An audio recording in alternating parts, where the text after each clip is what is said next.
Խորհրդարանական լսումների հարգելի մասնակիցներ, բացառությամբ քաղաքացիական պայմանագիր խմբավորման անդամների եւ կառավարության ներկայացուցիչների,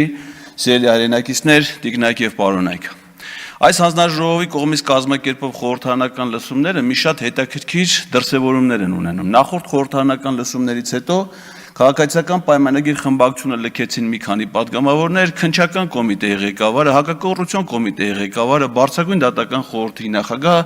ստացան WhatsApp հաղորդագրություններ եւ լքեցին իրենց պաշտոնները։ Հաշվի առնելով այս լսումների ընթացքը զգուշացնում եմ եւ հորդորում եմ կառավարության ներկայացուցիչներին դուրս գալ WhatsApp հավելվածներից կամ փոխել իրենց բջջային հեռախոսի համարները, որովհետեւ այս լսումների ընթացքը ցույց է տալիս, որ առաջիկայում նրանք նույնպես կարող է ստանան նման հաղորդագրություններ։ Ինչ մենք ականատես եղանք։ Ականատես եղանք մի բանի, որ ոստիկանության պետը բացարձակապես չի տիրապետում իրավիճակին, այն աստիճան, որ նույնիսկ չի պատկերացնում, որ երթևեկության համար կարևորագույն գործոններ են հանդիսանում երթևեկության սուբյեկտների օրինականությունը, վարորդական իրավունքների վկայական ունենալու հանգամանքը, ճանապարհային երթևեկությունը վերահսկող տեսանկարահանող սարքերը, նրանց նշանակությունը եւ այլն։ Ես կարծում եմ, որ պարոն Հովհաննիսյանի այս նման անտեղյակությունը պայմանավորված է միայն այն հարցերով, որոնք վերաբերում են քաղաքացիների անվտանգությանը։ Իսկ եթե մենք հարցեր տայինք օրինակ պարոն Հովհաննիսյանին Նիկոլ Փաշինյանի անվտանգությանը վերաբերող հարցերին, թե ասենք 5 հոգանոց հանրահավաքի համար քանի 100 ոստիկան պետք է միտեղ կուտակվի, ինչ միջոցներ պետք է բերվեն ոչ միայն ոստիկանությունից, այլ նաև փրկարար ծառայությունից, տարբեր ծառայություններից։